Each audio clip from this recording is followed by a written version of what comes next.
안녕하세요. 사연 읽어주는 남예입니다. 오늘도 와주셔서 감사드리며 오늘의 사연 시작하겠습니다. 안녕하세요. 저는 얼마 전 인생의 중대한 결정을 내린 30대 여성입니다. 저는 정말 찢어지게 가난한 집에서 태어나 자랐어요. 할아버지 때부터 있었던 빚으로 아버지는 고생만 하시다 제가 고등학교 때 사고로 돌아가셨고, 어머니께서도 결혼 후 아버지와 함께 그 빚을 갚기 위해 고군분투하다 골병이 들어 많이 아프십니다. 그래서 저는 엄마의 짐을 나눠지고자 고등학교 졸업 후 바로 취업 전선에 뛰어들어 생활비를 벌기 시작했어요. 다행히 빚은 없었지만 아픈 엄마 혼자 벌어 삼남매를 먹여 살리기는 힘들었거든요. 엄마는 그래도 대학은 가라고 하셨지만 당장 등록금도 없는 마당에 무리하게 대학에 간다고 한들 제 마음이 편할 것 같진 않아 스스로 한 선택이었지요. 그래서 후회도 없고 원망도 없었어요. 하지만 엄마한테는 그게 두고두고 한이 되셨는지 대학 때문에 자주 울곤 하셨죠. 네 아버지만 살아계셨어도 지인이 네 대학은 어떻게든 됐을 텐데. 미안하다, 지인아. 엄마가 너무 미안해. 아이 참, 엄마 또 대학 소리야? 대학 소리 좀 그만해. 대학 못 나온다고 뭐 죽어? 다 알아서 살 길 찾아서 사는 거야. 나 좀 봐, 또 취직했잖아. 자꾸 계약직으로 들어가니 그렇지. 대학만 나왔어도 우리 딸 어디 가서든 정규직 따낼 수 있는데 괜히 부족한 부모 만나서 우리 딸만 고생하는 것 같아. 엄마가 너무 미안해서. 세상이 그렇게 생겨먹은 걸 뭐 어쩌겠어. 걱정하지 마, 엄마. 내가 고졸도 이 사회에서 우뚝 설 수 있다는 거 보여줄게. 세상을 살아가는 데는 학벌이 다가 아니라는 거 내가 꼭 보여줄 거야. 엄마 앞에서는 자신만만했지만 직접 고졸로서 사회생활을 시작한 제가 왜 모르겠어요. 사회 초년생으로서 처음 겪게 된 세상은 생각보다 학벌은 큰 문제가 안 되는 것처럼 보이지만 알게 모르게 크고 작은 차별들이 있었습니다. 물론 고졸과 대졸이 같은 처우를 받아야 한다고 생각하진 않아요.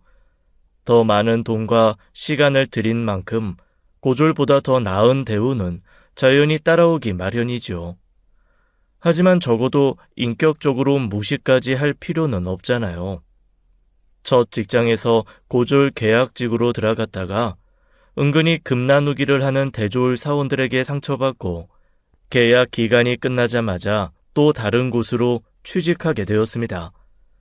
그런데 그곳에서 끝판왕을 만난 거예요. 이번에 들어왔다던 그 신입? 어려 보이는데 몇 살이야? 21살이요. 어머, 어쩐지. 대학 안 들어갔구나. 요즘 같은 시대에 왜 대학을 안 가? 개나 소나 다 들어가는 대학이라도 들어가야지. 사정이 있어서요. 아무리 사정이 있다도 요즘 같은 시대에 자식 대학 안 보내는 부모도 있나? 세상 물정을 몰라도 너무 모르는 부모네. 첫 만남에서 대뜸 그렇게 무례한 말을 하던 그 여자는 저희 엄마 또래나 될 것 같은 중년의 아줌마였어요. 제가 그때 회계사무소에서 일을 했는데 사무장님 지인으로 들어왔다던 여자였죠. 다른 직원들은 다 괜찮았는데 그 여자가 문제였어요. 애초에 대표님도 고졸이라는 걸 알고 뽑았고 그래서 그만한 일에 배치가 된 건데 매번 대학 이야기를 꺼내더라고요. 무례한 사람이라는 걸 알고 적당히 대꾸하고 말려고 했는데 그것도 한두 번이지 정말 사람 짜증나게 하면서요.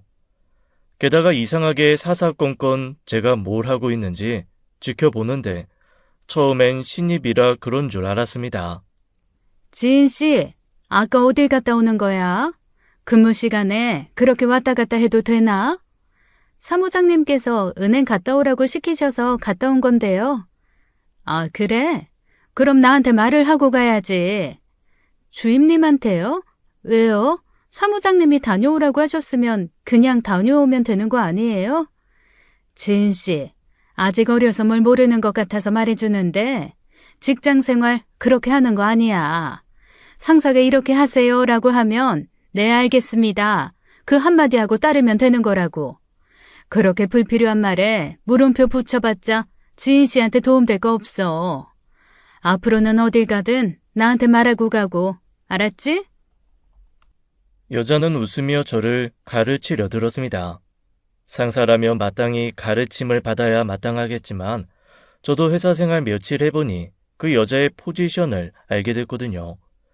그 회사 3년 차에 주임을 달고 있긴 하지만 말이 주임이지 사실상 회사에서 가장 쓸모없는 포지션이었어요.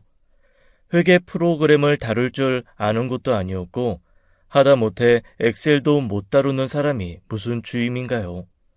그저 회사에 오면 이 직원 저 직원 건드려 보면서 시비나 거는 게 전부인 사람 말을 듣고 싶을 리 없잖아요. 알게 모르게 다른 직원들도 불편해하는 것 같긴 했는데 사무장 지인이라 내색은 못하는 그런 상황이었습니다. 입사 초기 말도 안 되는 트집으로 길을 꺾으려는 게 느껴졌지만 저도 좋은 게 좋은 거라고 들어온 지 얼마 안 된 회사에서 목소리를 높이고 싶지 않아 참았습니다. 그런데 그 여자는 도저히 참아주기 힘들 만큼 무례하게 선을 넘는 사람이었어요. 지인 씨는 젖가슴이 너무 커서 그런 옷 입으면 안 될 것 같은데? 아니면 남자 직원들한테 젖가슴 어필하고 싶어서 그러는 거야? 네? 그게 아니면 그런 옷을 왜 입어? 사람 눈 민망하게. 그때 제가 입은 옷은 평범한 흰 셔츠였어요. 제가 다른 사람들에 비해 바스트가 좀 있는 편이다 보니 그 셔츠만 입으면 단추가 좀 벌어져서 그 위에 니트 조끼를 입은 아주 평범한 차림이었죠. 그런데 꼭 집어 사람들 앞에서 그것도 젖가슴이라는 민망하고 노골적으로 언급하니 너무 수치스럽더라고요. 다른 직원들도 순간 경악하는 것 같았지만 저를 생각해서 애써 못 들은 척하고요. 순간 전 표정 관리가 되지 않고 눈을 어디다 둬야 할지 모르겠더라고요. 그냥 있는 옷 입은 거지 어떤 의도를 가지고 입은 건 아니에요. 제 옷에 신경 쓰지 마세요. 아니 어떻게 신경을 안 써? 무슨 아스팔트에 방지턱 마냥 툭 튀어나와 있는데. 그럼 제가 여잔데 튀어나와 있지 움푹 파여 있겠어요? 제가 수영복 입고 회사 온 것도 아닌데 왜 제 옷 가지고 그러세요? 아니 그냥 그렇다는 거지. 왜 그렇게 날카롭게 굴어? 지인 씨, 오늘 생리해? 젊은 여자들 생리할 때마다 생리통 유세 떤다더니 지인 씨도 그런 과야? 우리 회사에는 그런 사람 없는데. 결국 저는 자리를 박차고 나와버렸고 얼굴이 화끈거리는 수치심에 견디지 못하고 눈물을 쏟고 말았습니다. 뒤늦게 따라 나온 다른 여직원들이 저를 위로해 주었죠. 어머 지인이 어떡해. 장주임님 표적됐나 봐. 원래 혜진 씨한테 그러더니 요즘 지인 씨 들어오고 나서는 지인 씨한테만 그러잖아. 그러게 말이야. 아유 어쩌냐 지인 씨. 그냥 무시해. 장주임님이 원래 그런 사람이니까 한 귀로 듣고 한 귀로 흘리는 게 최선이야. 그냥 걔가 짖나보다 하고 흘려들어. 어차피 장주임님 말 새겨 듣는 사람도 없으니까. 다들 그냥 못 들은 척 참으라고 했지만 제 성격이 그렇게 유순하고 만만한 편은 아니었습니다. 어려운 집안에서 장녀로 자란다는 건 부모 대신에 동생들을 위해 나서야 할 때가 많다는 것이었어요. 예의는 지키되 항상 할 말은 하고 살았는데 직장이다 보니 그게 쉽지 않았을 뿐이죠. 그날 제가 운 건 수치심과 분함 때문이었지 울면서 가만히 당해주겠다는 건 아니었어요. 사람이 그런 모습을 보였으면 보통은 내가 좀 과했나 보다 하며 자중하기 마련이잖아요. 그런데 그 여자는 그게 없더라고요. 어느 날은 발목까지 오는 스커트를 입은 날이었습니다. 그런데 갑자기 제 스커트를 거의 허리까지 훌러덩 뒤집으며 그러는 거예요. 아유 더워 죽겠는데 길기도 길다. 아 왜 이러세요? 긴 치마를 안에 속치마도 따로 입지 않고 속옷만 입었는데 회사에서 갑자기 치마 속 맨다리를 보이게 된 저는 너무 놀라 소리쳤습니다. 그런데 그 여자는 뻔뻔하게 제가 유난을 떤다는 듯 그러더라고요. 그러게 누가 그렇게 긴 치마 입고 오래? 나는 이 여름에 긴 머리 치렁치렁 다 풀어 헤치고 다니는 여자들이랑 그렇게 긴 치마 입고 다니는 여자들 이해가 안 되더라. 보는 사람 생각도 해줘야지. 보기만 해도 답답하고 더워 죽겠는데. 주임님 보기에 덥다고 남의 치마를 그렇게 함부로 들쳐요? 아유, 알았어. 별것도 아닌 거 가지고 빽빽 소리 지르네. 다들 있는 자리에서 불편하게. 적당히 해, 적당히. 늘 그런 식이었습니다. 어느 날은 젖가슴 큰 것 좀 보라고 대놓고 가슴을 만지질 않나 엉덩이 한번 만져보겠다고 하는 등 아무리 여자라지만 성희롱을 밥 먹듯이 하는 거예요. 웃긴 건 남자 직원들한테는 안 그러면서 꼭 저나 여직원들은 그렇게 괴롭힌다는 것이었죠. 참다 사무장님께 말씀드렸지만 원래 그런 사람이니 적당히 참으라는 대답을 듣고 결심했습니다. 제가 나서야겠다고요. 그만한 회사는 어디서든 들어갈 수 있는데 굳이 참고 버틸 이유가 없었죠. 나갈 땐 나가더라도 눈에는 눈, 이에는 이, 똑같이 해줘야 속이 시원할 것 같더라고요. 따지고 보면 똑같이 해줘서 문제 생기면 최악의 퇴사지, 인생이 망하는 거 아니잖아요. 그 여자 때문에 미련도 없는 회사, 뭐라도 하자 싶어 그때부터는 저도 막 나가듯 똑같이 한 거예요. 지인 씨, 아무리 남자가 좋다지만 허리 라인이 너무 두드러지는 거 아니야? 그게 무슨 말씀이세요? 말을 알아듣게 하세요. 눈치가 없네. 남자들 보라고 그렇게 허리 라인 드러나는 옷 입는 거 아니냐고. 옷을 입으면 당연히 자기 허리 라인대로 드러나기 마련이죠. 저나 주임님이나 똑같은 바지 입은 건데 주임님은 뱃살이 많아서 배가 그렇게 툭 튀어나온 거고 저는 뱃살이 없어서 들어간 것 뿐인데 그걸 가지고 남자들 보라고 옷을 그렇게 입은 거라고 하시는 거예요? 그 순간 사무실 여기저기서 웃음을 참지 못한 소리가 터져 나왔고 순간 여자가 당황하더라고요. 뭐야? 내가 뱃살이 어디 있다고? 근데 주임님은 바지 사이즈가 어떻게 되세요? 볼 때마다 너무 신기하다. 그 허리에 맞는 바지가 있어요? 아니면 맞춤 제작? 지인 씨, 무슨 말을 그렇게 해? 내 허리 사이즈가 어떻다고? 아니 참 기가 막혀서 지금 사람들 다 있는 자리에서 남의 허리 가지고 이러쿵저러쿵 떠드는 거 그거 맞다고 생각해? 네? 주임님이 먼저 그러셨잖아요. 제 허리가 어쩌고 저쩌고 이러쿵저러쿵. 그 여자는 뇌를 거치지 않고 말을 하는 스타일이었습니다. 자기가 먼저 시작해놓고 그것도 모르더라고요. 사람이 생각이라는 걸 하고 말을 내뱉어야 하는데 그 사람은 되는 대로 짓거린 거예요. 시뻘개진 얼굴을 무시하고 고개를 돌리자 맞은편에 있던 직원이 잘했다는 듯 쳐다보더라고요. 그 뒤부터는 전쟁이었습니다. 지인 씨, 전표 입력 다 했어? 어제까지 하라고 했는데 안 돼 있는 것 같은데. 했어요. 보면 아시잖아요. 아, 주임님 어차피 보셔도 모르죠? 뭐? 모르다니? 주임님 이거 봐도 모르시잖아요.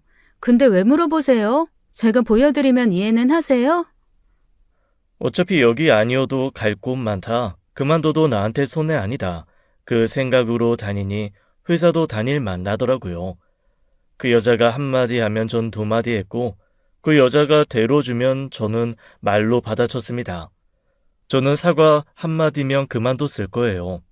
거울처럼 행동하는 제 모습을 보고 뉘우치길 바란 거고요. 그런데 그 여자는 끝까지 자기 잘못은 모르고 그저 어린 게 예의 없이 군다고만 생각하며 더 하더라고요. 지인 씨, 나 좀 보자. 여기서 말씀하세요. 저 사무장님이 시키신 일 때문에 자리 비우기 힘들어요. 여긴 다들 있는 자리니까 나가서 이야기 좀 하자고. 그럼 이따 일 끝나고 말씀하세요. 저는 주임님처럼 다들 일하는데 전화통화로 1시간씩 자리 비우는 일 같은 거 하기 싫어요. 뭐, 뭐? 야, 너 이게 진짜 보자 하니까 머리에 피도 안 마른 게 아주 버릇이 없구나. 그제야 사무실에 있는 모든 사람이 하던 일을 멈추고 우리 쪽을 바라보았습니다. 터질 게 터졌다는 반응과 함께 이를 키우기 싫은 몇몇의 사수들이 그만하라고 만류하더라고요. 하지만 그 여자는 더는 참을 수 없다는 듯 허리춤에 손을 얹고 제게 삭대질을 하며 고함을 치더라고요. 야, 너는 애미가 없냐? 애미가 없어서 네 애미 버린 사람한테 이렇게 버릇없이 굴어? 뭐라고요? 아니면 애미가 있어도 가정교육이 안 됐든지. 하긴 지 자식 대학도 안 보낸 애미 애비가 뭐 얼마나 제대로 된 가정교육을 했겠냐마는. 너 그러는 거 아니다.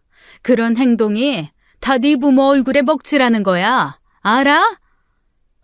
대놓고 부모 욕하는데 참을 수 있는 사람이 어디 있겠나요? 부모 모욕 앞에선 나이도 체면도 직책도 없는 법이죠. 그러는 주임님 부모님께서는 아주 먹물을 뒤집어 쓰고 다니셨겠네요. 주임님 때문에. 뭐야? 전 살다 주임님처럼 나이 허투루 먹고 배울 점 없는 어른은 본 적도 없어요. 저희 어머니께서는 비록 대학은 못 보내주셨어도 주임님처럼 못 배운 사람처럼 말씀하신 적 한 번도 없는데 누가 가정교육을 잘못 받았는지는 주임님 말고는 다 아실 것 같은데요?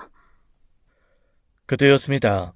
결국 분을 참지 못한 그 여자가 그 소뚜껑 같은 손바닥으로 제 뺨을 후려쳤고 거의 동시에 제 머리채를 잡아 흔들기 시작했어요. 온직원이 달려들어 그 여자한테서 저를 떼어내려 용을 썼고 그제야 사무장님까지 나와 말렸죠. 간신히 그 여자의 손에서 벗어난 저는 바로 그 자리에서 경찰에 신고했고 경찰서까지 가게 된 거예요. 그건 어려서 할 수 있는 행동이었습니다. 어차피 그렇게 된 마당에 제가 회사를 계속 다니겠다는 생각으로 경찰서까지 갔겠어요. 그 자리에서 전 폭행으로 그 여자를 고소했고 회사에도 사직서를 냈죠. 그리고 그냥 나오지도 않았어요. 사무장님 선에서 마무리하려던 거 대표님 찾아가 하고 싶은 말 다 하고 그만뒀습니다. 어린 게 대바라지게 할 말 다 한다고 생각하실 수도 있는데요. 회사에 미꾸라지처럼 물을 이는 사람이 있는데 그 사람 하나 때문에 다 불편해하는 거 뻔히 알면서도 참으면서 일해라. 돈 주는 곳 아니냐고 회유하고 피해자만 참으라고 하는 회사 더는 못 다니겠습니다. 대표님께서 어디까지 아시는지 모르겠지만 장난이라는 이름으로 몇 번이나 행해졌던 성희롱까지도 저는 그냥 넘어가지 않을 생각이에요. 나중에 회사를 나오고 나서 다른 직원들에게 들은 이야기로는 대표님께서 모든 직원들을 1대1 면담을 하셨대요. 그때 직원들이 쌓아뒀던 불만을 터뜨렸고 대표님도 그제야 사무장과 그 여자의 만행을 알게 된 거였어요. 결국 그 일로 그 아줌마도 잘렸고 사무장도 잘렸다고 하더라고요. 그 회사를 나왔다고 해서 그 여자와의 악연이 끝난 건 아니었습니다. 사무장과 결탁해 인사 서류를 본 건지 저희 집까지 찾아와 제게 고소를 취하하라고 난동을 부렸거든요. 하도 버릇없게 굴어서 제대로 살라고 어른이 혼 좀 낸 거 가지고 뭐 폭행? 야, 이게 폭행이면 쌍코피 터지고 뭐 하나 찢어진 사람들은 살인이냐? 그렇게 오바 떨어서 사람 망신 주고 일까지 잘리게 하니까 좋아? 좋디? 아, 이거 왜 이러세요? 사람 몸에 손을 댔으니 폭행인데 잘못한 줄도 모르고 여기까지 와서 행패해요? 당장 가세요. 또 경찰 부르기 전에 가시라고요. 당장 취하해. 당장 고소 취하하라고. 그때 엄마가 안 계신 게 다행이었어요. 엄마한테는 자세히 말씀드리지 않고 일이 맞지 않아서 그만뒀다고만 했거든요. 그날 함께 집에 있었던 고등학생인 남동생이 무슨 일이냐며 나왔는데 남동생을 보고 안 되겠다 싶었는지 그제야 그냥 가더라고요. 그 뒤로는 전화로 문자 메시지로 폭언에 가까운 연락을 하면서 당장 그만두라고 난리였습니다. 일이 그 지경까지 됐어도 진심 어린 사과, 아니 흉내뿐인 사과를 했더라면 적당히 하고 그만뒀을지도 몰라요. 그런데 그 여자는 적반하장으로 제가 자기 인생 망쳤다고 끊임없이 제 탓만 하더라고요. 어차피 고소해도 벌금형으로 끝날 거 왜 저렇게 찾아와 사람을 못 살게 구나했는데 알고 보니 그 일로 집에서도 문제가 된 모양이었습니다. 5번째쯤 집에 찾아왔을 때 그러더라고요. 너 이러다 나 이혼당하면 나 그때 눈에 뵈는 거 없어. 그때 가서 후회하지 말고 당장 취하해. 폭행 고소 한 번 당했다고 이혼이라니 알만하네요. 그게 어떻게 제 탓이겠어요. 아줌마가 원래 그런 사람이라 그런 걸 텐데. 안 그러던 사람이 폭행 고소 당했다고 이혼하자고 하면 그쪽이 이상한 거고. 너 진짜 악랄하구나. 기어이 내 인생 망쳐보겠다 이거야? 자업자득이죠. 제 탓하지 말고 자기 자신의 행동을 돌아보세요. 전부 아줌마가 자기 인생 말아먹은 건데 누구 탓을 해요? 너네가 경고했어? 나 이혼하는 순간 너도 끝이야. 내가 너 다시 만나서 꼭 혼쭐을 내줄 거니까. 저도 더는 못 봐주겠네요. 저는 뭐 안 참고 있는 줄 알았죠? 저는 그 길로 또 경찰을 불러 그 여자를 쫓아냈습니다.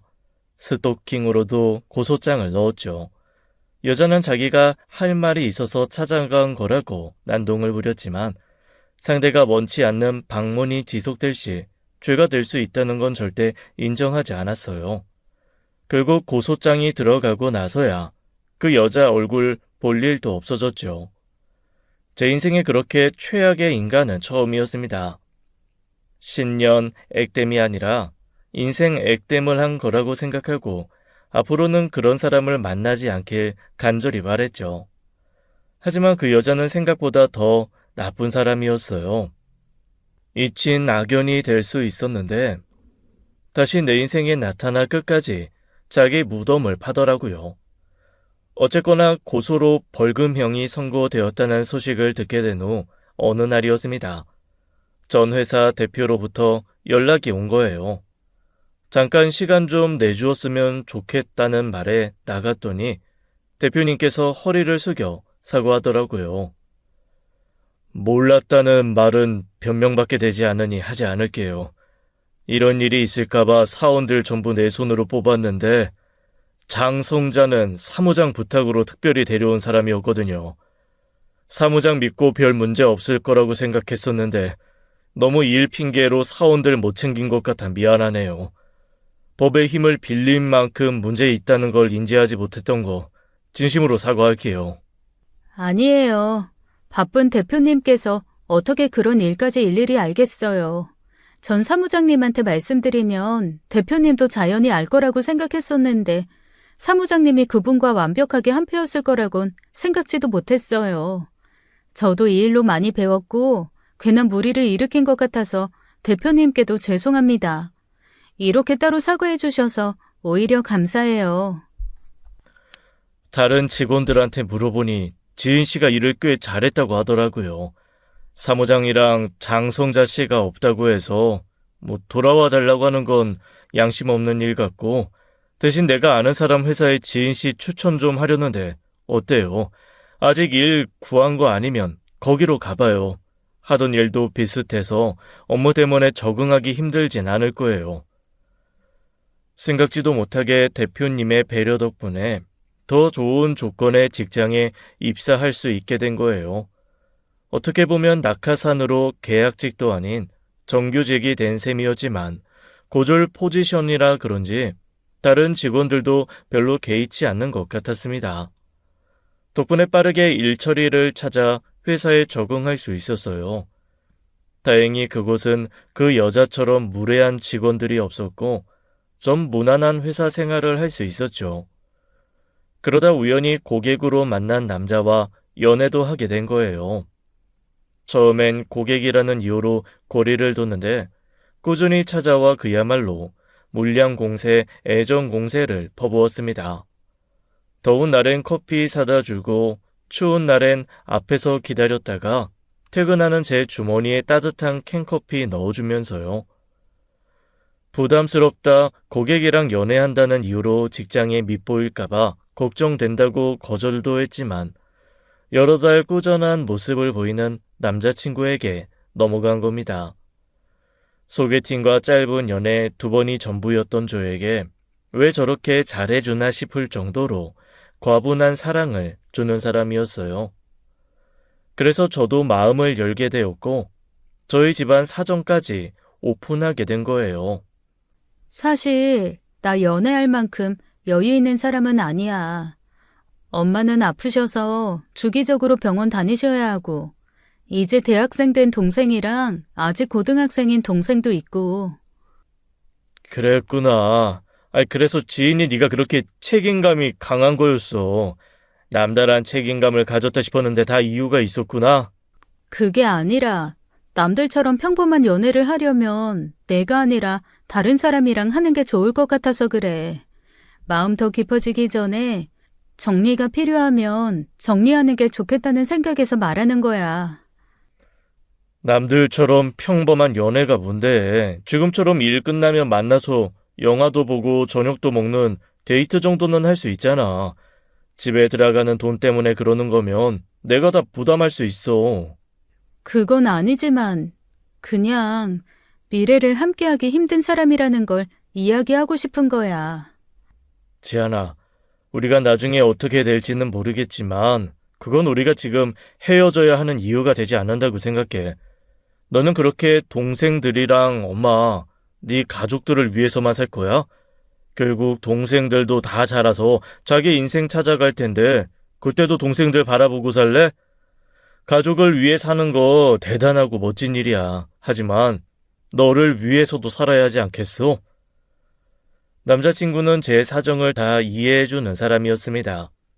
대학을 나온 남자친구와 달리 대학을 나오지 못했다는 사실도 상관없다고 하더라고요. 남자친구는 헬스 트레이너를 하다 친구와 동업으로 헬스장 사업을 하는 사람이었어요. 자기가 대학을 나오긴 했지만 자기도 대학 안 나와도 되는 일 하고 있지 않느냐고, 대학에 가지 않고도 어린 나이부터 성실하게 살아온 제 인생을 존중한다고 말해주는 사람이었죠. 놓치기 아까운 사람이었고 어딜 가서 저만한 사람을, 내 삶을 이렇게 이해해 줄 수 있는 사람을 만날 수 있을까 싶을 정도로 좋은 사람이었어요. 그렇게 5년이라는 짧지 않은 연애를 한 겁니다. 오랜 연애를 했지만 우여곡절 같은 것도 없었어요. 그만큼 서로가 서로에게 잘 맞는 상대였다고 생각했습니다. 저희 엄마가 아파서 병원에 가야 할 때는 부탁하지 않아도 먼저 나서서 데려다 주기도 하고, 계절별로 제철 과일 준비에 찾아와 일찍이 사위 노릇도 했었죠. 결혼한 것도 아닌데 벌써부터 사위처럼 너무 그러지 말라고 몇 번이나 만류했지만 저 혼자 가장 노릇하는 게 보기 힘들어 그런 거라고, 사랑하는 여자친구 위해서 그런 정도는 할 수 있다고 했죠. 그러니 저도 남자친구 부모님께 뭐라도 해야 할 것 같잖아요. 그래서 만난 지 2년째쯤 되었을 때 이야기를 꺼내본 적이 있었습니다. 이번 추석 때 나도 오빠 집에 가서 인사드릴까? 매번 오빠만 우리 집에 오는 거 미안한데. 뭐하러, 부담스럽고 힘들지. 나중에 기회 되면 인사드리자. 그래도 내가 너무 염치가 없잖아. 매번 오빠한테 받기만 하고. 내가 하면 또 뭘 얼마나 했다고. 부담 갖지 마. 어머님도 좋은 분이시고 나한테 잘해주시니까 마음에서 우러나와 하는 거지. 나도 잘할 수 있는데. 남자는 결혼 전에 여자친구 집 들락거린다고 흠 안 되지만 여자는 다르대. 주변에서도 결혼 이야기 나오기 전에는 여자친구 집에 데려가지 말라고 하더라. 괜히 고생시키는 길이라면서. 나도 다 생각이 있어서 그러는 거니까 부담 갖지 마. 우리 부모님도 결혼 이야기 나오기 전에 여자친구 데리고 오는 거 별로 안 좋아하셔. 남자친구가 그렇게까지 이야기하니 그때는 그렇구나 싶었었어요. 그때는 연애한 지 2년밖에 되지 않기도 했고 저도 좀 어렸으니까요. 하지만 30대가 코앞으로 다가오니 슬슬 결혼 이야기가 나오든지 이별이 나오든지 해야 하는 거 아닌가 싶더라고요. 사귀는 동안 한 번도 결혼 이야기는 해본 적은 없었고, 저야 20대 끝물이지만 남자친구는 진작 30대였거든요. 그러다 보니 주변 친구들도 매번 한마디씩 했었어요. 근데 너는 오빠가 결혼하잔 소리 안 해? 오빠 나이도 있는데 그 정도면 결혼해야 하는 거 아니야? 아직 일이 바빠서 결혼은 먼 것 같은데. 야, 그 나이면 1, 2년 만나고도 결혼 전제로 사겨. 너는 5년씩이나 만나놓고 아직도 결혼 얘기가 안 나온다는 게 말이 돼? 우리 언니가 그러는데 장기 연애의 끝은 결혼 아니면 이별이래. 5년 만나고도 결혼 확신 안 주는 사람이면 지인이 너도 얼른 다른 사람으로 갈아타는 게 좋아. 야, 사람이 말도 아니고 아니다 싶으면 갈아타는 게 뭐야. 다 너 생각해서 하는 말이지. 그렇다고 너 결혼 안 할 것도 아니잖아. 어쩌면 지금이 딱 적기야. 오빠도 너무 늦지 않게 결혼할 사람 만나기 좋고, 너도 새로운 사람 만나서 1, 2년 사귀어보다가 결혼하기도 좋고. 난 아직 결혼 생각 없어. 오빠가 이야기 안 꺼내면 너부터 얘기 꺼내봐. 결국 뭐 아니면 더 아니야? 결혼하거나 헤어지거나. 한두 사람도 아니고 장기 연애했다고 하면 다들 결혼은 언제 할 거냐고 물어보더라고요. 듣는 이야기가 많아서 그런지 저도 생각이 참 많았습니다. 한편으로는 남자친구에게 서운하기도 했었고요. 결혼 생각이 아예 없는 사람도 아닌 것 같은데 결혼할 상대라는 확신을 주지 않는다는 점에서요. 결국 저도 슬슬 마음의 준비를 하기 시작했고 제가 먼저 이야기를 꺼낸 거예요. 오빠, 나 할 말 있어. 무슨 말을 하길래 서두부터 해. 그냥 하면 되지. 장난하는 거 아니고, 우리가 헤어짐이 필요한 사이라면 빨리 결단을 내려야 하지 않을까? 뭐? 아이, 지연아, 갑자기 그게 무슨 말이야. 헤어짐이 필요한 사이라니. 오빠는 이젠 34시고 나는 이제 29인데 오빠도 나도 더 늦기 전에 뭔가 결정을 내려야 할 때가 아닌가 싶어서. 오빠도 누군가와 결혼은 할 거 아니야. 내가 결혼할 상대가 아닌 거면 얼른 다른 사람 만나야 하지 않겠어? 뭐? 지인아, 대체 무슨 말을 하는 거야? 결혼을 한다면 너랑 하겠지. 내가 다른 사람이랑 결혼할 거라고 생각했어? 나랑 결혼한다고? 그런 말 없었잖아. 오빠 나이도 있는데 앞으로 어떤 계획이 있는지 한 번도 나랑 미래 계획에 대해서 이야기한 적도 없었고.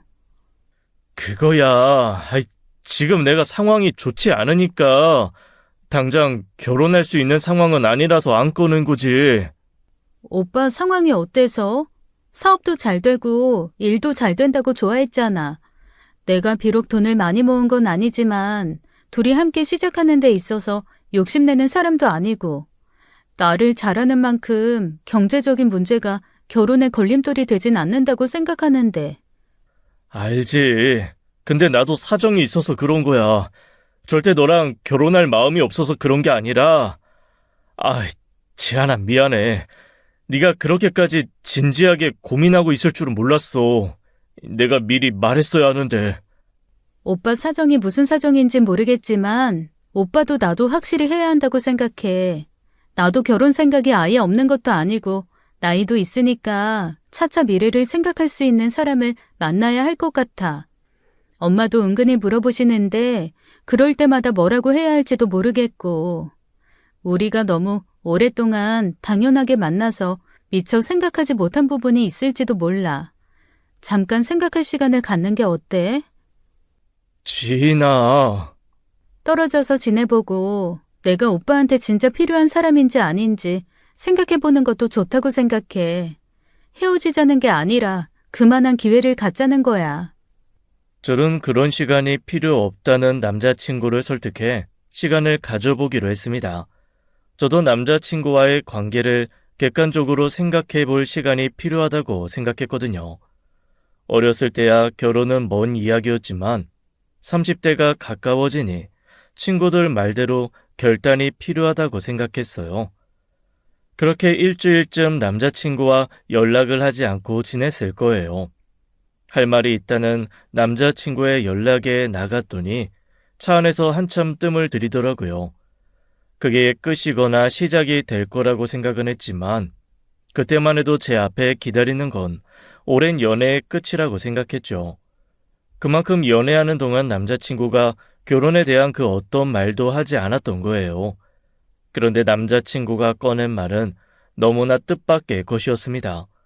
갑자기 주머니에서 뭔가를 꺼내더니 결심한 듯 이야기하는 거예요. 지은아, 우리 결혼하자. 어? 갑자기? 생각 많이 해봤어. 너랑 떨어져 있는 그 일주일이 나한테는 지난 5년보다 더 길더라. 너 없이 안 될 것 같아. 내가 너무 배려 없이 너를 기다리게만 한 것 같다는 생각을 했어. 미안해, 너무 늦어서. 드라마나 영화에서 청혼받고 우는 사람들을 보면서 공감하지 못했는데 저도 모르게 눈물을 왈칵 쏟고 말았었어요. 대단한 이벤트가 있는 청혼은 아니었지만 남자친구의 진심이 느껴졌었거든요. 이제 끝났구나. 이제 새로운 시작에서 행복한 신혼생활을 할 일만 남았구나 싶었습니다. 세상에 태어나 감동받아 울어본 적은 그때가 처음이었는데 그 순간이 너무 바보 같았다고 생각하게 되는 일이 기다리고 있었던 거예요. 남자친구가 오랫동안 결혼을 망설였던 이유도 나중에야 그 진실을 알게 된 겁니다. 그렇게 청혼을 받은 이후 결혼 준비를 시작했었어요. 주변에 결혼한 친구가 한 명밖에 없어서 모든 것이 서툴고 어렵더라고요. 일단은 청혼 받은 만큼 남자친구 부모님께 인사를 드려야 한다고 생각했는데 남자친구 생각은 달랐습니다. 우리 부모님 바쁘셔서 좀 이따가 하자. 좀 이따 언제? 집 구하고 혼수하고 그러고 나서 하자고? 그래도 괜찮아. 상견례도 늦게 해도 상관없고. 그건 좀 순서가 너무 아닌 것 같은데. 엄마도 일단 어른들한테 먼저 제대로 인사드리고 시작하는 게 맞다고 생각하시고. 알아. 아는데 시간 내기가 어려워서 그래. 남자친구는 자꾸 이해하기 힘든 핑계를 댔었어요. 제 고민을 듣던 친구는 조심스레 그러더라고요. 지인아, 오빠 설마 유부남 아니야? 뭐? 야, 말도 안 되는 소리. 우리가 몇 년을 만났는데. 야, 그 몇 년 만났는지 그게 중요한 게 아니야. 사람이 작정하고 속이면 유부남이 대수냐? 깜빵 갔다 오는 것도 속이지. 야, 왜 그래, 불안하게. 이상하잖아. 한두 해 사귄 것도 아닌데. 아직도 남자친구 부모님 한 번 안 봤다는 것도 이상하고. 며느리 노릇했어야 한다는 게 아니라 적어도 한 번은 식사 정도는 할 수 있었던 거 아니야? 거기다 결혼 얘기가 나왔는데도 자꾸 미루는 게 보통 이유가 아니고서야 말이 안 되지. 아무리 바빠도 며느리 될 사람 얼굴 보는 게 힘들어? 그렇지. 한지인, 너 똑순이야. 5년 연애, 결혼 얘기 없으면 헤어지자 했던 거 포부로 밀어붙이라고. 저는 친구의 말에 용기를 얻어 다시 한번 세게 밀어붙였어요. 아무래도 찝찝해서 결혼은 다시 생각해 보는 게 좋겠다고 하자 남자친구는 그제야 사색이 된 얼굴로 실토하더군요. 하지만 문제는 그 사실이라고 꺼낸 이야기조차 저한테는 의아함이 좀 남았다는 거였어요. 미안해. 실은 우리 집안에 사정이 있어서 그랬어. 부모님이 오랫동안 별거 중이시거든. 별거? 같이 만나신 지도 좀 오래됐는데 내 결혼을 핑계로 다시 만나게 하기에는 두 분 사이가 그렇게 좋은 편이 아니야. 따로따로 인사드린다고 해서 결혼식도 따로 할 수 없는 건데 아무튼 내가 설득하는데 시간이 좀 필요했어. 그런 거면 진작 말해줬으면 좋았잖아. 내가 이해 못해줄 사람도 아닌데. 우리 집도 엄마 혼자고. 너랑은 좀 사정이 다르다고 생각했지. 미안해. 내가 얼른 부모님 설득해서 상견례 날짜 잡아볼게. 그제야 뭔가 일이 잘 되려나 싶었습니다. 며칠 뒤 남자친구가 정말로 상견례 날짜를 잡아왔거든요. 그런데 그건 제가 닥칠 엄청난 위기의 시작일 뿐이었고 진실을 교묘하게 위장한 거짓이었죠. 상견례를 일주일쯤 앞둔 어느 날이었어요. 남자친구가 갑자기 똥 마려운 강아지처럼 안절부절 못하더니 어려운 부탁을 하더라고요. 지안아, 부탁이 있는데 무슨 부탁인데 그래? 우리 신혼집 말이야. 우리 엄마랑 한 달 정도만 살 수 있을까? 어? 갑자기 그게 무슨 말이야? 실은 엄마가 나 집 팔 때 돈을 좀 보태고 싶다고 하시는데 살던 집을 팔아서 해주시고 평소 좁혀서 다른 집으로 가실 생각인 것 같아. 거기가 지인분 집인데 그렇게 이사하고 어쩌고 하면 한 달가량 기간이 떠서 잠깐만 우리 집에서 지내면 안 되냐고 하시네. 아, 그래? 근데 오빠, 굳이 그렇게까지 안 보태주셔도 되잖아. 나도 말은 했지. 엄마가 보태주지 않으셔도 된다. 내가 충분히 알아서 하겠다. 근데 엄마 마음이 그렇지 않은가 봐. 외동아들 뭐라도 해주고 싶으신 마음 때문에 그러신다는데 나도 마냥 거절만 하는 건 좀 힘드네. 남자친구의 부탁은 어머님과 함께 한 달가량 신혼생활을 함께 해야 한다는 것이었어요. 그것도 집 문제로요. 하지만 저는 굳이 그렇게까지 해야 할 필요성을 못 느끼게 했더라고요. 애초에 저는 집에 대한 욕심도 없었습니다. 남자친구가 사업을 하고 있다지만 사업 특성상 빌린 돈도 많아서 큰 돈 구하는 게 쉽지 않다는 건 알았어요. 저도 모은 돈이 많지 않기 때문에 남자친구한테 큰 걸 바라는 것도 아니었고요. 그냥 두 사람이 함께 지낼 수 있는 원룸이 작으면 투룸까지도 구해볼 수 있다고 생각했거든요. 그런데 처음부터 꺼낸 아파트 전세에 부모님의 어려운 돈이 들어간다고 하니 제 마음이 편치도 않았죠. 아무리 그래도 그건 아닌 것 같아. 어머님이랑 같이 살아야 하는 건 둘째치고 형편이 넉넉하셔서 도와주신 거야 감사히 받겠지만 그게 아니라 살던 집까지 팔아서 주신다는 걸 어떻게 받아? 내가 그만한 능력이 있는 며느리도 아니고 뭐하러. 그러지 말고 오빠 그냥 어머님한테 이미 집 구했다고 하고 받지 말자. 아파트 전세 안 가도 돼. 원룸 투룸 난 그냥 오빠 같이 지낼 수 있는 곳이면 돼. 그래도 내 체면이 있지. 결혼하자고 해놓고 이 나이에 원룸살이가 말이 돼? 내가 직업이 없는 것도 아니고 명색이 사업한다는 사람인데 충분히 구할 수 있는데 엄마가 그렇게 말씀하시니까 그러는 거야. 실은 그때 말했다시피 우리 가족한테도 사정이 있어서 엄마가 나랑 떨어져서 살아서 한번 같이 살아보고 싶어서 저러시나 싶은 것도 있고. 아, 그래? 그러실 수도 있지. 어머님은 오빠랑 살고 싶으셨을 거니까. 나도 어지간하면 말도 안 꺼냈을 거야. 내 손에서 해결했지. 근데 엄마 마음도 이해가 가니까 1년도 아니고 한 달인데 아들이 그 정도 부탁도 못 들어드리나 싶어서. 그렇게까지 이야기하는데 그래도 안 된다고 하는 건 어쩐지 자식된 도리로 안 될 것 같았어요. 그래서 일단 그렇게 해보자고 내키진 않았지만 수락을 했고 그 문제는 나중에 다시 이야기하기로 했죠. 그런데 며칠 후 엄마랑 혼수 문제로 가전을 보러 간 날이었습니다.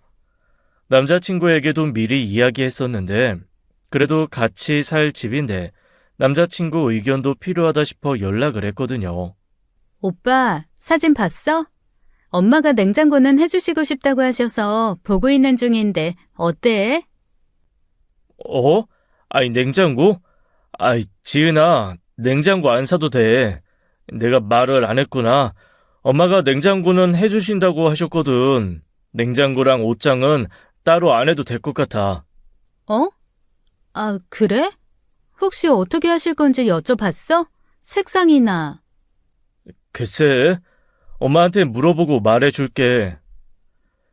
처음엔 감사한 마음도 들었는데 그 후로도 연락이 없어 답답하더라고요.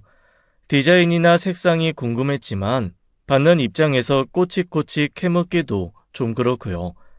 게다가 남자친구 어머님은 만나지도 연락도 못한 상황에서 남자친구를 통해서만 연락해야 하는 게 너무 답답했어요. 그리고 이틀 뒤 다른 가전을 드리려고 신혼집에 갔는데 이미 냉장고와 옷장이 들어와 있는 겁니다. 남자친구한테 듣지도 못했었어요. 그런데 더 기가 막힌 건 냉장고도 옷장도 새 제품이 아니라 중고였다는 거예요. 텔레비전 설치를 위해 오신 기사님 말씀이 냉장고는 못해도 10년은 더 된 제품이라고 하시더라고요.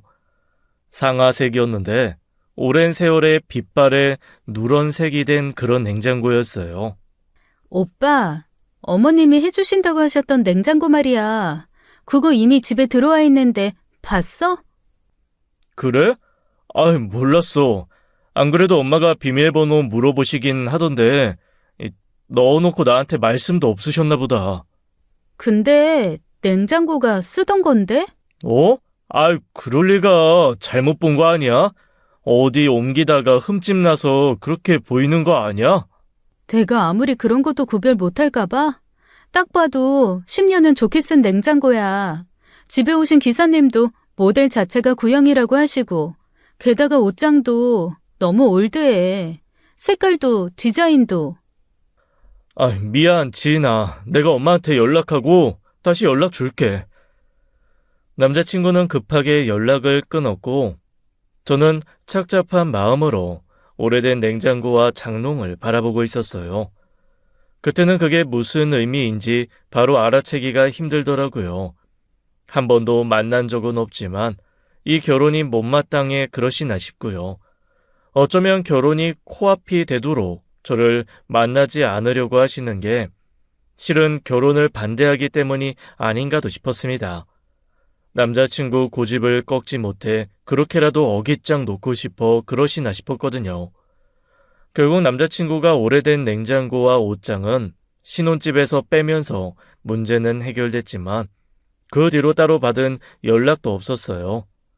상견례 전에 따로 한번 만나 뵙고 싶다고 했지만 시간이 안 맞는다는 핑계로 결국 처음 온 게 상견례 자리였죠. 남자친구가 외동이라 저도 엄마만 모시고 상견례 자리로 갔고 처음 뵙는 시부모님인지라 긴장도 엄청 하고 갔죠. 그런데 상견례 자리에 간 저는 그 자리에서 얼어붙고 말았어요. 오랜만이네, 지인 씨. 내가 언제고 한 번은 볼 거라고 했지?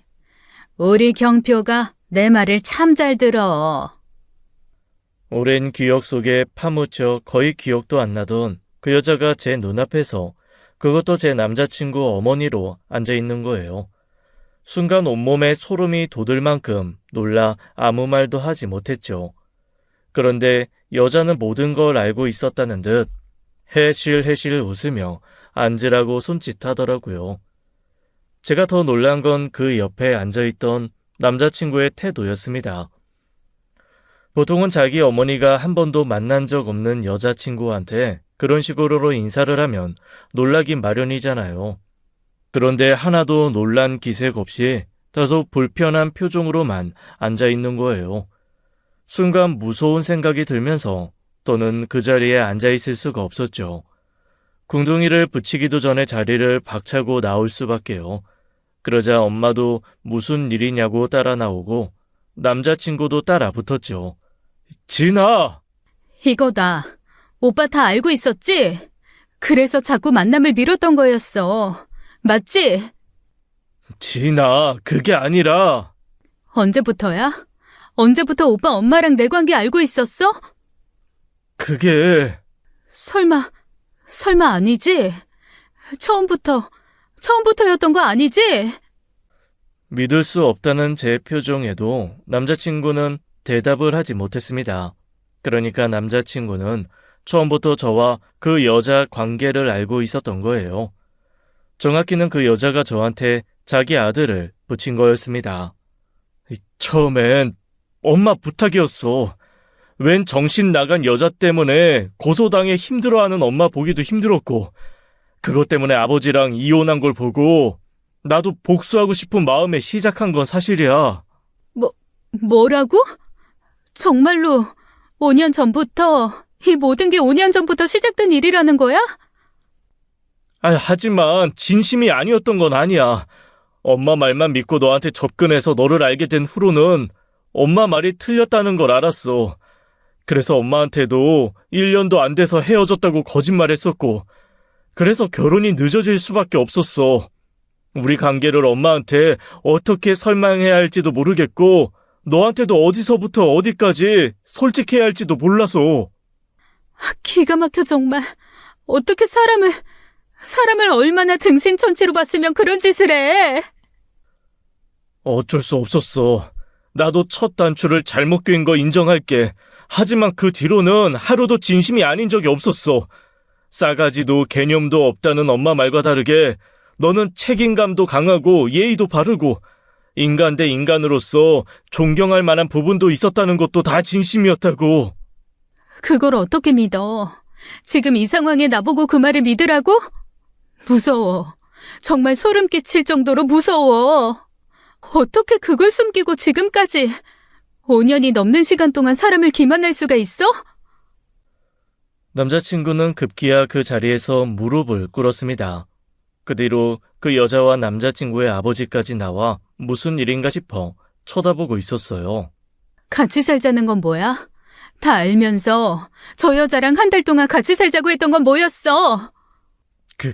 그게 결혼하고 싶어서 엄마랑 딜했어. 엄마는 절대 안 된다고 반대하는데. 그때였습니다. 잠자코 듣고 있던 그 여자가 끼어들어 그러는 거예요. 내가 가지고 놀다가 버리라고 했지. 누가 진짜 결혼까지 하랬어? 어이구, 내가 이렇게 될 줄은 몰랐지. 그래도 지인 씨, 내가 허락했어. 고맙지 않어? 내가 내 아들한테 쳐줬는데 대신 딱 한 달만 달라고 했지. 내가 분이 안 사라지니까 한 달만 복수할 기회를 달라고 해서 얻은 기회거든. 뭐라고요? 복수요? 아니야. 일단 엄마 설득하려고 그렇게 하자고 했지만 내가 다 막아줄 생각이었어. 같이 살면서 엄마 때문에 상처받을 일 없게 내가 다 막을 생각이었다고. 너랑 엄마 인연 모르는 건 아니지만 나한테도 엄마는 엄마잖아. 그래서 나도 중립 외교같이 그렇게 해볼 생각으로. 웃긴다 진짜. 중립? 진짜 어이가 없어서. 비켜. 더는 할 말 없으니까. 예, 유경표. 당장 일어나지 못해? 그깟 여자애가 뭐라고 거기서 빌빌거리고 있어? 고졸에 편부모 가정에 가장처럼 자란 애 며느리로 들이겠다고 한 내 결심이 잘못된 거지. 얼른 못 일어나? 네가 하라고 하는 대로 할게. 평생 같이 살면서 사죄하며 살게. 아니, 내가 생각이 짧았어. 엄마랑 인연 끊으라고 하면 인연도 끊을게. 나 너랑은 못 헤어져. 우리가 어떻게 헤어져? 우리가 함께한 세월이 얼만데. 그 함께한 세월 5년을 죽도 밥도 아닌 것처럼 만든 사람이 바로 오빠야. 오빠는 처음부터 돌이킬 수 없는 강을 건넌 거야. 그 어떤 말로도 변명이 안 돼. 비켜. 꼴도 보기 싫으니까. 그때는 남자친구가 원망스럽다기보다는 무서우면서도 너무 안타까웠어요. 저희가 사랑했던 그 기간까지도 거짓이었다고 말하고 싶지 않았으니까요. 애써 눈물을 참으며 남자친구를 지나치려는데 갑자기 우악스러운 손길이 제 손목을 잡아챘습니다. 억지로 몸을 돌려 바라보니 그 여자가 눈에 불을 켜고 달려들 것처럼 저를 노려보는 거예요. 야, 모양새가 좀 이상하지 않니? 무릎 꿇고 빌어야 하는 건 넌데 네가 뭔데 내 아들을 이딴 취급을 해? 당장 꿇지 못해? 결혼하게 해달라. 지난번 일은 잘못했다. 큰 실수했다. 당장 무릎 꿇어. 엄마! 미쳤어요? 예나 지금이나 인간적으로 예의 없는 건 여전하시네. 적어도 제가 만난 오빠한테서는 그런 모습 본 적이 없는데. 오빠가 불쌍해요. 당신 같은 사람을 엄마로 뒀다는 게. 이게 미쳤나? 그 순간 여자는 다시 한번 손을 휘둘렀습니다. 하지만 내게 미치기도 전에 남자친구에게 가로막히고 말았죠. 남자친구는 무서운 얼굴로 제 엄마의 양쪽 손목을 잡고 안간힘을 쓰고 있었어요. 그러다 결국 남자친구의 힘에 뒤로 나동그라지고 말았죠. 그 여자는 저 때문에 자기 아들이 힘을 썼다는 사실이 믿기 힘들듯 기겁한 표정으로 올려다보고 있더라고요. 경표야! 너 엄마를... 내가 몰라서 가만히 있는 줄 알아요? 제발 그만 좀 하세요. 그만 좀! 그때 눈물을 보이는 남자친구를 도저히 볼 수가 없었어요. 엄마와 함께 금방 자리를 피했고 며칠 동안 연락도 하지 않았습니다. 하지만 신혼집 문제도 있고 여러 가지로 정리할 게 많아서 언제까지고 피할 수는 없었죠. 그런데 어느 날 회사로 누군가 찾아온 거예요. 그 사람은 뜻밖에도 그 여자도 남자친구도 아닌 바로 아버님이셨습니다. 상견례 때 잠깐 뵀던 그분이셨죠. 가까운 카페로 가서 이야기를 나누게 되었어요. 미안합니다. 일단 내 전처로 인해서 벌어진 일은 사과부터 할게요. 이혼 후 쭉 떨어져 살다가 아들이 결혼한다고 해서 오랜만에 만나 자리에서 느닷없이 알게 된 일이라 사실 지금도 경황이 없습니다. 저는 두 분이 별거 중이라고만 들었어요. 다 내 잘못이에요. 경포한테 제대로 이야기도 못하고 한 이혼이라 애도 이해를 잘 못했을 겁니다. 아가씨가 한 고소 때문에 한 이혼도 아니었거든요. 그 일이 결과적으로 제가 결심하게 된 계기는 됐지만 전부터 문제가 많았던 사이에요. 겪어봐서 알겠지만 보통 힘든 사람이 아니거든요. 여기저기 문제 일으키는 거 수습하는 것도 힘들고 나갈 때마다 모르는 사람들한테 눈칫밥 먹어야 하는 것도 힘들었어요. 할 거면 끝냈어야 할 관계를 경표 생각에 끌고 오다 보니 그만. 미안합니다. 다시 한번 사과할게요. 아닙니다. 아버님께서 잘못하신 것도 아닌데요. 염치 없지만 딱 한 번만 더 기회를 주십사 하고 경표 아버지로서 온 거예요. 미련한 제 엄마 때문에 아들 인생까지 망가지는 건 볼 수가 없어서 운동을 하던 놈이라 무엇보다도 자기 몸은 아끼던 녀석인데 요 며칠 술에 빠져 살아요. 그 좋아하던 운동도 하지 않고 헬스장에 안 간 지도 꽤 됐고요. 그건 저희가 알아서 정리할게요. 5년이라고 들었어요. 우리 경표가 어줍잖은 제 엄마 복수심 때문에 그렇게 시간을 쓸 애가 아닙니다. 분명 진심이었다고 생각해요. 경표한테도 말했어요. 아가씨 붙잡으려면 천륜을 끊을 각오를 해야 할 거라고. 그 사람은 절대 변할 일 없으니 초장의 관계를 끊고 정리해야 할 사람은 너라고요. 그렇다고 해서 다시 시작할 수 있는 관계인지는 모르겠어요. 어쨌거나 저도 너무 오랫동안 속았다는 생각이 들어서. 결정은 아가씨 몫이지만 그래도 잘 좀 생각해줘요. 어쩌면 제 전처가 가장 바라지 않는 일이 두 사람 결혼일지도 모르니까요. 아버님께서는 다시 한번 고개를 숙이셨고 저도 고개를 숙이면서 착잡한 마음을 숨길 수가 없었습니다. 하지만 그 말이 자꾸 걸리더라고요. 그 여자가 가장 바라지 않는 일이 바로 우리 두 사람 결혼일 거라던 그 말이요. 그렇게 2주 정도 지나자 남자친구에게 연락이 왔고 아버님 말처럼 그 사이 완전히 본인을 놔버린 듯 엉망이 된 몰골로 나타나 빌더라고요. 정이라는 게 그렇게 무서운 거였어요. 머리로는 그만 끝내는 게 맞다고 생각하면서도 계속 기회를 주고 싶어지니까요. 딱 한 번만 더 기회를 줘. 살아보고 아니다 싶으면 내가 깨끗이 물러날게. 집, 헬스장, 차, 명의 다 돌려달라고 하면 돌려줄게. 아니다 싶으면 그냥 다 가지고 가. 나 아무것도 필요 없어. 엄마랑 영 끊고 오는 길이야. 나는 엄마 문제로 아빠가 그렇게 오랫동안 고생했다는 것도 몰랐어. 생각해보면 자식을 자기 복수에 이용하려고 했던 것부터가 자격 미달이었던 건데 지은아, 내가 살면서 증명해 보일게. 난 엄마랑 다른 사람이고 내가 한 실수는 바로 잡을 수 있는 사람이라는 거 꼭 증명해 보일게. 남자친구는 진심으로 사죄하며 기회를 달라고 했고 저는 그 사과를 받아들인 거예요. 그리고 지난 가을 저희는 결혼하게 되었습니다. 그 사이 그 여자가 알고 있는 신혼집도 옮겼고 남자친구 헬스장으로 찾아와 난동을 부려 경찰이 왔다 간 일도 있었어요.